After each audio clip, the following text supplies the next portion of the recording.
Hello friends, welcome to editorial analysis by simplified civil services. आज October 15 को total 3 article discuss करेंगे।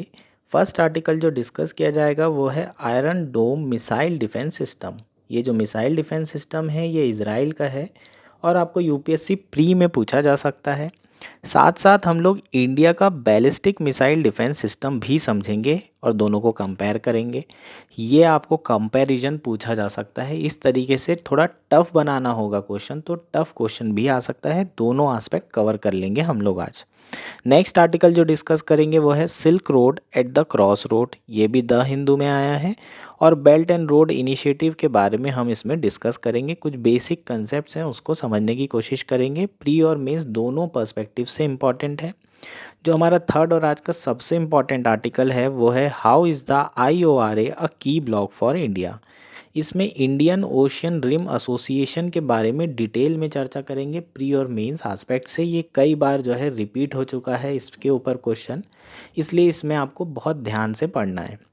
ये basically हमारे तीनों आर्टिकल हो जाएंगे। इसके साथ साथ अगर आपको कंटेंट पसंद आ रहा है तो प्लीज़ आप लोग लाइक करिए, अपने दोस्तों के साथ शेयर करिए, कमेंट करिए और सब्सक्राइब करिए।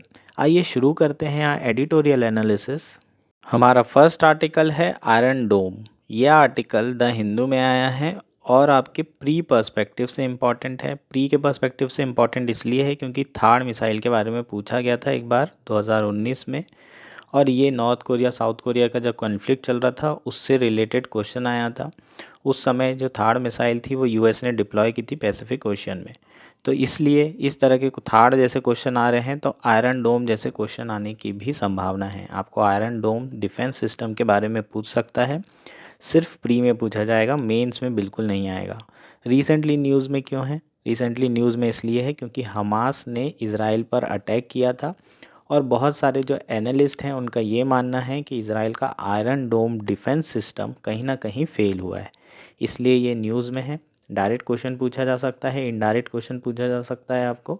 साथ में हम इंडिया का जो बैलिस्टिक मिसाइल डिफेंस सिस्टम है वो भी पढ़ेंगे, क्योंकि कई बार ऐसा होता है कि आपको डायरेक्टली चीज़ें न्यूज़ में होती है किसी और कंट्री की और उसी के रिस्पेक्ट में इंडिया से रिलेटेड चीज़ें पूछ ली जाती है। तो क्योंकि डिफेंस मिसाइल सिस्टम जो है न्यूज़ में है, इसलिए इंडिया का जो मिसाइल डिफेंस सिस्टम है उसके बारे में भी हम बात करेंगे। तो बेसिकली आयरन डोम सिस्टम है क्या उसके बारे में बात करते हैं। Iron Dome is a short range anti rocket, anti mortar and anti artillery system with an intercept range of 2.5 to 43 miles and was developed by Rafael advance defence system of Israel. तो basically Iron Dome को किसने develop किया है ये याद रखने की ज़रूरत है। ये Rafael advance defence system of Israel ने इसे डेवलप किया है और ये फ्रांस का नहीं है। ठीक है, रफाल देख के सीधे फ्रांस याद आएगा तो मत गलती ऐसी कर देना। ठीक है, तो ये कौन सा किसने डेवलप किया है? Rafale advance defence system of Israel ने। अब पहली बात क्या है, ये एक शॉर्ट रेंज है, मतलब इसकी रेंज ज़्यादा नहीं है। कितनी है? 2.5 माइल्स से 43 माइल्स के बीच में। ठीक है, दूसरा क्या है? एंटी रॉकेट है, एंटी मोटार है एंड एंटी आर्टिलरी है। मतलब आर्टिलरी से अगर आप कुछ भी क्या करते हैं, लॉन्च करते हैं तो इसको रोक सकता है। उसके बाद मोटार से अगर लॉन्च करते हैं तो उसे रोक सकता है। अगर रॉकेट से आप लॉन्च करते हैं म्यूनिशन तो उसको रोक सकता है। तो बेसिकली ये क्या है? Anti rocket, anti mortar and anti artillery. अब ये वर्ड आप लोगों को समझ में नहीं आ रहे हैं तो मैं आपको एक फ़ोटो दिखा देता हूँ, एकदम क्लियर हो जाएगा। बॉर्डर मूवी आपने देखी होगी। बॉर्डर मूवी में सनी देओल लास्ट में जो लेकर निकलता है अपने कंधे पे, है ना, वो क्या है? उसको बोलते हैं एंड मोटार सिस्टम। ठीक है, मोटार वेपन बोलते हैं उसको। और आपने एक और वहीं उसी में देखा होगा, एक जीप में जो है सिस्टम वेपन लगा रहता है जो इधर उधर मूव करता है, उसको बोलते हैं आर्टिलरी। तो आर्टिलरी वेपन्स जो है जो कि व्हील में मूव किए जा सकते हैं उनको आर्टिलरी वेपन कहा जाता है। जो इंसान खुद जो है लेके मूव कर सकता है, पोर्टेबल होता है, मैन पोर्टेबल, वो वेपन को मोटार कहा जाता है। और रॉकेट तो हमें पता ही है। एक बार फोटो देख लेते हैं सारी चीज़ों की तो आपको और क्लियर हो जाएगी।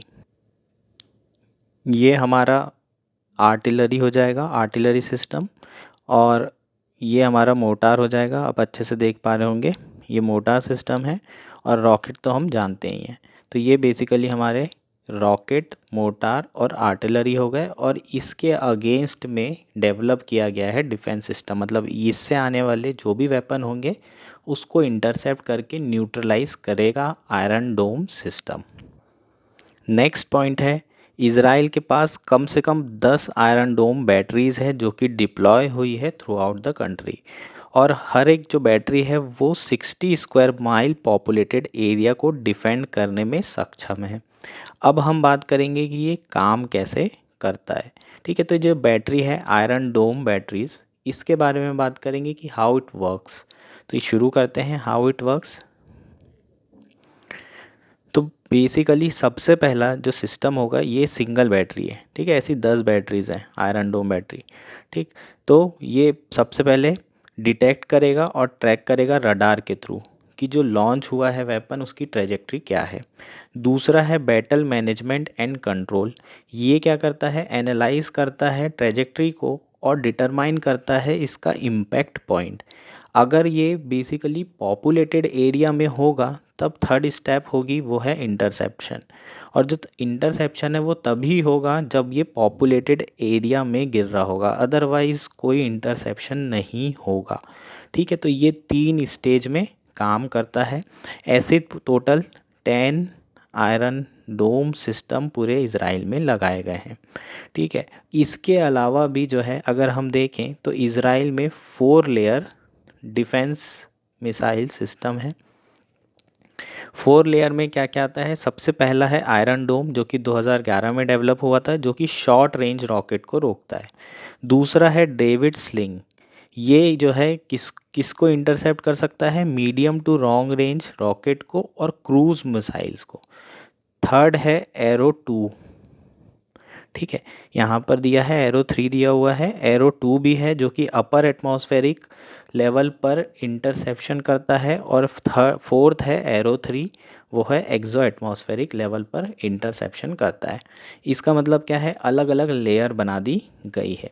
ठीक है, अलग अलग लेयर बनाने का पर्पज़ क्या है, या तो सबसे पहले एक्सो में कर लो, मिसाइल आ रही है सबसे ऊपर, जो एक्सो एटमॉस्फेरिक का मतलब होता है एटमॉस्फेयर के ऊपर साइड, तो एटमॉस्फेरिक के ऊपर साइड वाले अगर हाइट पे इंटरसेप्ट नहीं हुआ तो एंडो में कर लो। यहाँ पर एरो 3 अगर मान लो फेल हो गया तो एरो 2 से हो जाएगा इंटरसेप्शन। एरो 2 भी फेल हो गया तो स्लिंग, डेविड स्लिंग से हो जाएगा, और अगर डेविड स्लिंग भी नहीं कर पाए तो फाइनली जो शॉर्ट रेंज है वो आयरन डोम सिस्टम। तो इस तरीके से 4 लेयर है, 4 लेयर की क्या है, एंटी मिसाइल डिफेंस सिस्टम है। कहाँ पर, इज़राइल में। अब बात करते हैं इंडिया के बैलिस्टिक मिसाइल सिस्टम के बारे में, जो कि डिफेंस सिस्टम है, इंडिया के द्वारा डेवलप किया जा रहा है। ये कब डेवलपमेंट इसका शुरू हुआ, कारगिल वॉर के बाद में। कारगिल वॉर के वक्त जो है पाकिस्तान ने अपने आप को न्यूक्लियर घोषित किया था, और उसके बाद इंडिया को ज़रूरत महसूस हुई कि इंडिया को पाकिस्तान से बचने के लिए डिफेंस सिस्टम बनाने की ज़रूरत है। उसका मेन एम क्या था, to booster India defence against a possible nuclear attack from Pakistan. और इसे डेवलप किसने किया था, डीआरडीओ ने डेवलप किया था, along with the help of public and private firms like BEL, Astra microwave and LNT. ठीक है, तो इंडिया का जो डिफेंस सिस्टम है वो है बैलिस्टिक मिसाइल डिफेंस सिस्टम, जो कि 2 टायर सिस्टम है। ठीक है, यहाँ पर 4 लेयर था और ये 2 लेयर्स हैं। ठीक है, अच्छे से समझने की ज़रूरत है। बैलिस्टिक मिसाइल क्या होता है, थोड़ा सा बैलिस्टिक मिसाइल के बारे में भी समझ लेते हैं। मान लीजिए आपने यहाँ से मिसाइल को लॉन्च किया, तो मिसाइल जो है ग्रेविटी और फ्रिक्शन के हिसाब से चलती है। अगर मान लो कि आपकी मिसाइल का रेंज 3000 से 3500 है, तो ये 3000 से 3500 के बीच में ही डिस्टेंस पे गिरेगी। इसका मतलब ये नहीं है कि ये सारी जो है छोटे जो रेंज है पीछे की वो सारी कवर करती हुई चलेगी, ऐसा बिल्कुल नहीं है। एक बार आपने मिसाइल को छोड़ा तो वो सारा का सारा डिपेंड किस पे करेगा, ग्रेविटी पे, और शुरू में आपने क्या वेलोसिटी दी है उस हिसाब से जो है ये मिसाइल वर्क करती है। ऐसा नहीं है कि आपने एक बार छोड़ दी तो जहाँ आप लेके जा रहे हो, जैसे क्रूज़ मिसाइल में होता है, जहाँ आपका हीट रहेगी, ठीक है, हीट को फॉलो करते करते, मान लीजिए किसी प्लेन को फॉलो कर रही तो प्लेन उड़ते जा रहा है तो उसके पीछे जा रही है, ऐसी बैलिस्टिक मिसाइल नहीं होती है। ये लैंड से जो है इन्होंने क्या की, लॉन्च की, और फिर ग्रेविटी के हिसाब से और फ्रिक्शन इसमें एक्ट होता है, उसके हिसाब से इसका जो प्रोजेक्टाइल पाथ होता है वो डिसाइड होता है, और इसकी जो रेंज है वो प्री डिटरमाइंड रेंज होती है। ठीक है, तो अगर कोई 5,000 वाली है तो वो 3,000 पे नहीं गिर सकती, वो 5,000 पे ही गिरेगी। ये समझने की ज़रूरत है। ये होता है बैलिस्टिक मिसाइल। ठीक है, अब बात करते हैं जो हमारा 2 टायर डिफेंस सिस्टम है। फर्स्ट क्या है, पृथ्वी एयर डिफेंस। इसको प्रद्युम्न बैलिस्टिक मिसाइल इंटरसेप्टर भी कहा जाता है। ये बेसिकली हाई एल्टीट्यूड इंटरसेप्शन के लिए बनाया गया है, जो कि एक्सो एटमॉस्फेरिक लेवल पर इंटरसेप्ट करती है।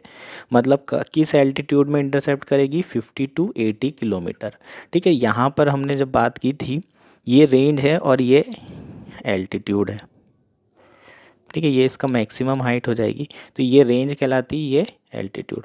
तो एल्टीट्यूड मतलब किस एल्टीट्यूड पे ऊपर से, ज़मीन से लेके ऊपर की जो हाइट है उसको एल्टीट्यूड कहा गया है यहाँ पर। 50 से 80 किलोमीटर की, ठीक है, हाइट पे ये क्या कर सकती है, इंटरसेप्ट कर सकती है। Interceptor is a Prithvi defence vehicle which has 2 stages both with a solid propellant. ठीक है, तो जो इंटरसेप्टर है वो पृथ्वी डिफेंस सिस्टम होगा, जो लॉन्च होगा वो बेसिकली 2 स्टेज, जो कि दोनों ही सॉलिड प्रोपेलेंट से बना हुआ है। ठीक है, अब नेक्स्ट है हमारा एडवांस एयर डिफेंस सिस्टम। ठीक है, इसको और क्या कहा जाता है, अश्विन बैलिस्टिक मिसाइल इंटरसेप्टर। ठीक है, एक को प्रद्युम्न कहा जाता है, एक को अश्विन कहा जाता है। ये एंडो एटमॉस्फेरिक इंटरसेप्शन सिस्टम है। ये लो एल्टीट्यूड है, 30 किलोमीटर तक के एल्टीट्यूड में ये इंटरसेप्ट कर सकता है। मतलब मैक्सिमम 30 किलोमीटर पर, जब तक कि मिसाइल ऊपर से 30 किलोमीटर तक नहीं पहुंच जाती तब तक कि ये इंटरसेप्ट नहीं कर पाएगा। ये सिंगल स्टेज सॉलिड प्रोपेलेंट है। ये इंडिया का क्या हो जाएगा, बैलिस्टिक डिफेंस सिस्टम हो जाएगा। होपफुली आपको ये चीज़ें समझ में आ गई होगी, है ना। तो इंडिया में 2 लेयर है। एक है या तो 70-80 किलोमीटर पर एल्टीट्यूड पर मिसाइल आ रही है, इंटरसेप्ट कर दो। अगर वहाँ मिस हो गई तो 30 किलोमीटर के एल्टीट्यूड पे आ रही है, यहाँ पर इंटरसेप्ट किया जा सकता है। तो ये सिस्टम बेसिकली इंडिया का सिस्टम हो जाएगा। इंडिया का पूछने की ज़्यादा संभावना है इजराइल के पूछने से, है ना, क्योंकि इनडायरेक्ट क्वेश्चन ज़्यादा पूछे जाते हैं। आपको कैसा क्वेश्चन आ सकता है, आयरन डोम तो नहीं पूछेगा, इतना न्यूज़ में है। आपको पूछेगा David Sling Arrow 3 missile defence system is related to which country. आपका आंसर हो जाएगा इजराइल। ठीक है, तो ये न्यूज़ में नहीं है, आयरन डोम न्यूज़ में है, पूछेगा ये। उसके बाद तैमूर मिसाइल इन न्यूज़, जो आयरन डोम सिस्टम है उसमें जो मिसाइल यूज़ होती है इंटरसेप्टर के लिए, उसे हम तैमूर मिसाइल के नाम से जानते हैं, और ये भी रिसेंटली न्यूज़ में। तो तैमूर मिसाइल भी आपको पूछा जा सकता है। ठीक है, तो ये हमारा फर्स्ट आर्टिकल हो जाएगा। होपफुली आपको सारी चीज़ें समझ में आ गई होगी। नेक्स्ट आर्टिकल है Silk Road at crossroads. यह आर्टिकल द हिंदू में आया है। प्री पर्सपेक्टिव से इम्पॉर्टेंट है, मेंस पर्सपेक्टिव से इम्पॉर्टेंट है।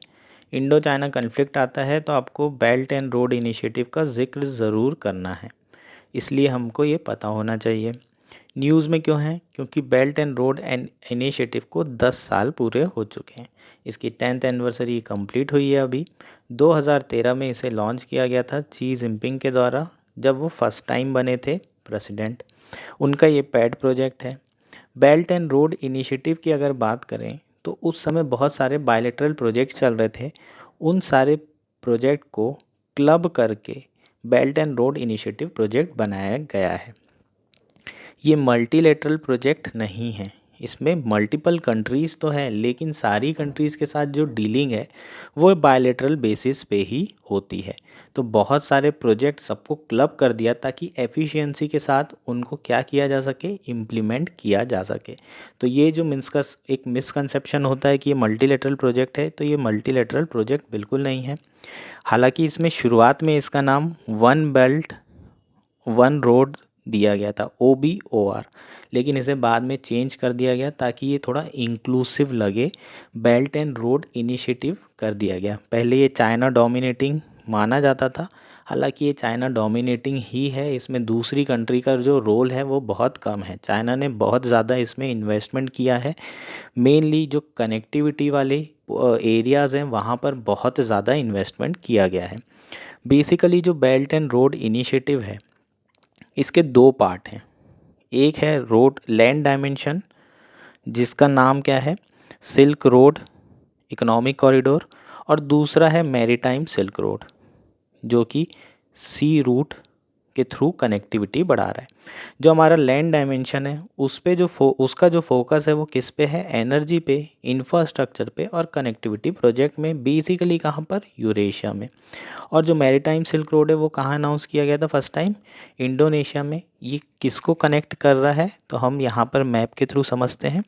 इंडोनेशिया बेसिकली जो आसियान कंट्रीज़ हैं, चाइना से आसियान होते हुए इंडिया, उसके बाद अफ्रीका, स्वेज कैनाल के थ्रू, मेडिटेरियन सी के थ्रू यूरोप तक कनेक्टिविटी प्रोवाइड कर रहा है। ये मैरीटाइम सिल्क रोड प्रोजेक्ट हो गया।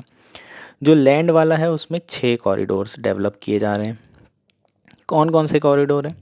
फर्स्ट है China Mongolia Russia corridor, second है new Eurasian land bridge, third है China Central Asia West Asia corridor, fourth है चाइना पाकिस्तान कॉरिडोर, फिफ्थ है चाइना बांग्लादेश इंडिया कॉरिडोर, और सिक्स्थ है चाइना इंडोनेशिया कॉरिडोर।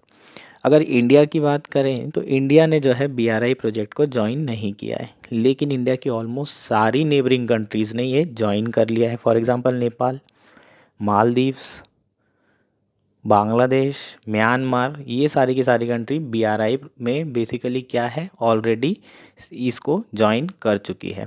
तो ये इंडिया के लिए एक चिंता की बात है। इंडिया ने साइन क्यों नहीं किया है? क्योंकि चाइना पाकिस्तान कॉरिडोर कहाँ से निकल रहा है, POK से निकल रहा है। तो इंडिया ने कहा है कि उनकी सॉवरेनिटी के ये अगेंस्ट है। उसके बावजूद भी जो है चाइना ने ये प्रोजेक्ट कंटिन्यू रखा था और इंडिया ने इसलिए इसको बायकॉट कर दिया है। ठीक है, तो ये हमारा क्या हो जाएगा, BRI प्रोजेक्ट हो जाएगा।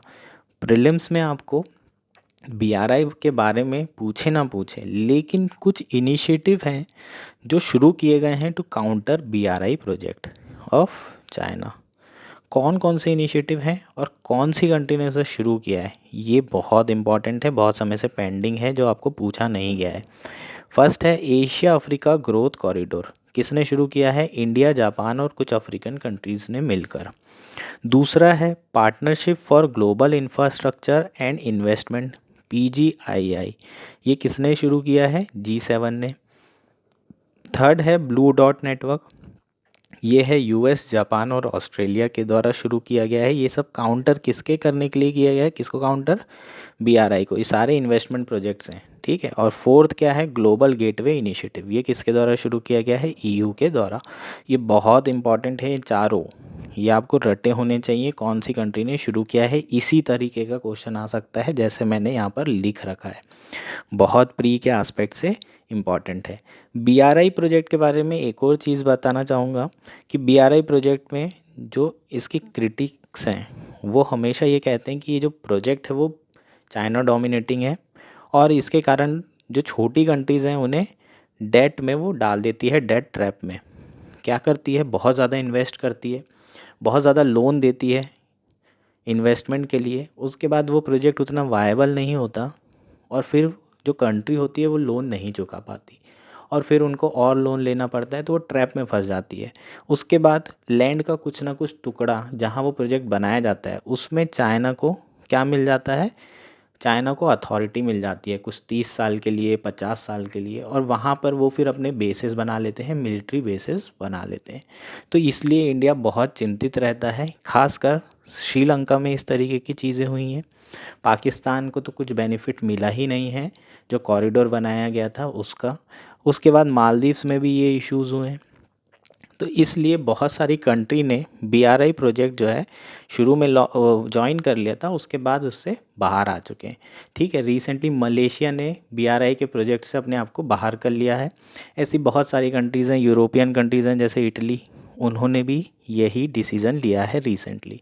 तो ये जो डेट ट्रैप डिप्लोमेसी है, चेक डिप्लोमेसी है, इससे बचने के लिए इंडिया बहुत सारे नेबरिंग कंट्रीज़ को ये सजेस्ट कर रही है कि चाइना की BRI प्रोजेक्ट में ज्वाइन मत कीजिए।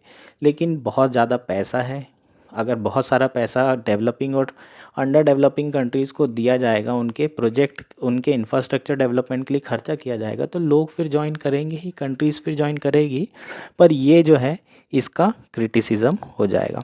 ठीक है, तो ये आपको बस इतना समझने की ज़रूरत है। ठीक है, ये हमारा क्या था, आर्टिकल था। हमारा लास्ट आर्टिकल है हाउ इज़ द IORA अ की ब्लॉक फॉर इंडिया। यह आर्टिकल द हिंदू में आया है और प्री के पर्सपेक्टिव से बहुत इंपॉर्टेंट है, रिपीटिटिव थीम है ये। ठीक है, कई बार क्वेश्चन पूछा जा चुका है, 4 से 5 बार पिछले 10-15 सालों में ये क्वेश्चन पूछा जा चुका है। 2015 में IORA के ऊपर डायरेक्ट क्वेश्चन पूछा गया था और उसके साथ साथ आपको कई बार ये रिपीट होते हुए दिखाई देगा। जैसे आपको क्वेश्चन पूछे जाते हैं IR में कि इंडिया कौन से ब्लॉक या कौन से ऑर्गेनाइजेशन का पार्ट है, एक ना एक ऑप्शन में IORA आपको दिख जाएगा। IORA बेसिकली है क्या, इंडियन ओशियन रिम एसोसिएशन। ये इसका क्या है, फुल फॉर्म है, यहाँ पर भी देख लेते हैं, Indian Ocean Rim Association. Recently news में क्यों है, क्योंकि Indian Ocean Rim Association Council of Ministers, जो कि फॉरेन मिनिस्टर्स हैं, वो कहाँ पर मिले हैं, कोलंबो में बैठक हुई है और टोटल 23 कंट्री के जो फॉरेन मिनिस्टर है वो आके यहाँ पर बैठक में शामिल हुए हैं। जो थीम थी इस बार की वो क्या थी, रेनफोर्सिंग इंडियन ओशियन आइडेंटिटी। ये थीम बहुत इंपॉर्टेंट है इवन UPSC प्रीलिम्स के लिए, है ना, ये आपको पूछा जा सकता है। ये IORA बहुत इंपॉर्टेंट टॉपिक है, इसलिए इससे रिलेटेड एक भी न्यूज़ आपको आती है तो आपको अच्छे से पढ़ना है आपके प्री 2024 के लिए। तो ये थीम को भी रटना पड़ेगा, क्या है, रेनफोर्सिंग इंडियन ओशन आइडेंटिटी। अब IORA है क्या, तो इसकी बात करते हैं। 1997 में इसे इस्टेब्लिश किया गया था। हालांकि it was a brain child of south African president Nelson Mandela. ठीक है, उसके बाद इसमें टोटल 23 कंट्री है, कहाँ पर कि इंडियन ओशियन जो रिम है, इंडियन ओशियन के आसपास की जो कंट्रीज़ हैं वो कुल मिला के 23 कंट्री हैं। पाकिस्तान इसका पार्ट नहीं है और जो है एपेक्स बॉडी इसकी काउंसिल ऑफ फॉरेन मिनिस्टर है, इसमें प्राइम मिनिस्टर पार्ट नहीं लेते हैं। तो ये हमारी कुछ बेसिक चीज़ें हो जाएगी। कौन कौन सी कंट्री इसमें शामिल है उसकी बात कर लेते हैं। ऑस्ट्रेलिया है, बांग्लादेश है, कोमोरोस है, फ्रांस है। फ्रांस क्यों है, क्योंकि इसका रीयूनियन आइलैंड इंडियन ओशियन में है, इसलिए फ्रांस है। इंडिया है, Indonesia, Iran, Kenya, Madagascar, Malaysia, Maldives, Mauritius, Mozambique, Oman, Seychelles, Singapore, Somalia, South Africa, Sri Lanka, Tanzania, Thailand, UAE, Yemen. जितनी भी कंट्रीज़ हैं वो सब इंडियन ओशियन का कहीं ना कहीं से पार्ट है। इसके 11 डायलॉग पार्टनर भी हैं, जैसे चाइना है, इजिप्ट है, सऊदी अरेबिया है, जर्मनी है, इटली है, जापान, साउथ कोरिया, रशिया, तुर्की, UK एंड US, UK, ये सब क्या हैं, डायलॉग पार्टनर हैं इसके। तो ये जो बेसिकली ऑर्गेनाइजेशन है ये बहुत इम्पॉर्टेंट है इंडियन ओशियन स्टेबिलिटी के लिए। अब इंडियन ओशियन आखिर इतना मैटर क्यों करता है ये बात समझ लेते हैं। टोटल 3-4 पॉइंट हैं, उसको एकदम रटना है आपको। A third of world population live in the region, मतलब 1/3 पॉपुलेशन इंडियन ओशियन में रह रही है। 80% ऑफ ग्लोबल ऑयल ट्रेड, 80% जो ग्लोबल ऑयल ट्रेड है वो इंडियन ओशियन से हो रहा है। 50% of world containerised cargo and 33% of its bulk cargo passes through it. ये डेटा आपको याद रहना चाहिए। आपको अगर पूछा जाएगा India as a net security provider या फिर इंडियन ओशियन इतना पोटेंशियल क्या है, इतना इम्पोर्टेंट क्यों हो गया है रिसेंटली, तो आपको ये सारी चीज़ें लिखनी पड़ेगी। The region produces a combined total of 1 trillion in goods and services and intra IORA trade is build at around 800 million. तो टोटल अगर हम बात करें 1 ट्रिलियन के गुड्स एंड सर्विसेज प्रोड्यूस करता है ये 23 कंट्री, ये इंडियन ओशियन जो रीजन है वो। और अगर IORA के बीच के ट्रेड की बात करें तो 800 बिलियन जो है इन कंट्रीज़ के बीच में ट्रेड हो रहा है। इंडिया के बाकी रीजनल ऑर्गेनाइजेशन की बात करें, जैसे सार्क हो गया, बीमस्टेक हो गया, इनके कुछ ना कुछ चैलेंजेस हैं। जैसे सार्क में पाकिस्तान वाला इशू है। क्वाड की बात करें तो ये US लेड है और इसका सिक्योरिटी डायमेंशन ज़्यादा है। ठीक है, तो इसमें पॉलिटिक्स भी बहुत ज़्यादा है, जो बड़े प्लेयर हैं उनकी राजनीति होने का चांसेस ज़्यादा हैं। लेकिन जो IORA है वो एक सेफ़ स्पेस है इंडिया और बहुत सारी कंट्रीज़ के लिए, क्योंकि यहाँ पर जो बिग पावर राइवलरीज़ है वो अभी तक के नहीं शुरू हुई है इस IORA एसोसिएशन में, और जो कि बहुत अच्छी बात है। इसकी जो मेंबरशिप है वो किसके बेसिस पे मिलती है? कंसेंसस के बेसिस पे, मतलब 23 कंट्रीज़ की क्या होना चाहिए? सहमति होनी चाहिए, तभी नया मेंबर बनाया जा सकेगा।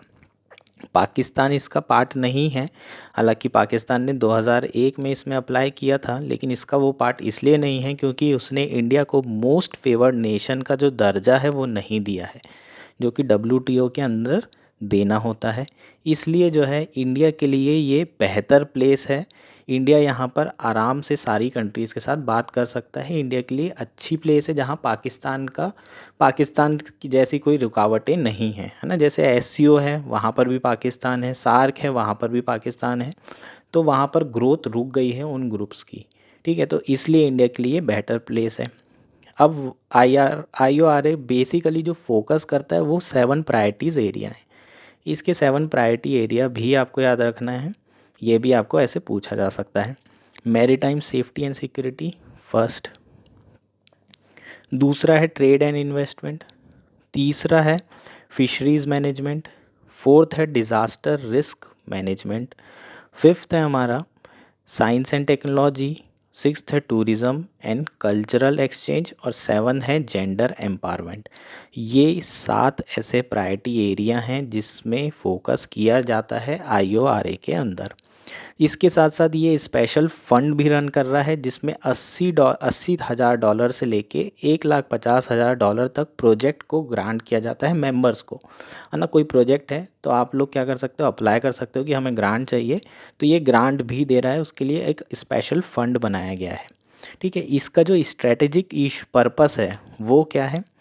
इसका स्ट्रेटेजिक इंपॉर्टेंस है to keep a free and open sea lane guarding against privacy and have become integral part of the discussion. जो मेन है इसका स्ट्रेटेजिक पर्पस वो क्या है? जो सी लेन ऑफ कम्युनिकेशन है, ठीक है, इंडियन ओशन में जो रूट है जहाँ से सारा ट्रेड निकलता है उसको बोलते हैं सी लेन ऑफ कम्युनिकेशन। इसको सेफ रखना, पायरेसी से बचाना, और किसी एक कंट्री के असर्टिवनेस से बचाना, बेसिकली चाइना की बात की जाती है। ये इसका मेन स्ट्रेटेजिक पर्पस है। तो ये हमारा क्या हो जाएगा? IORA हो जाएगा। ये आपको पूछा जा सकता है मेंस के, सॉरी प्री के एग्ज़ाम में, इवन मेंस में भी पूछा जा सकता है, ठीक है। Thank you, enjoy your day.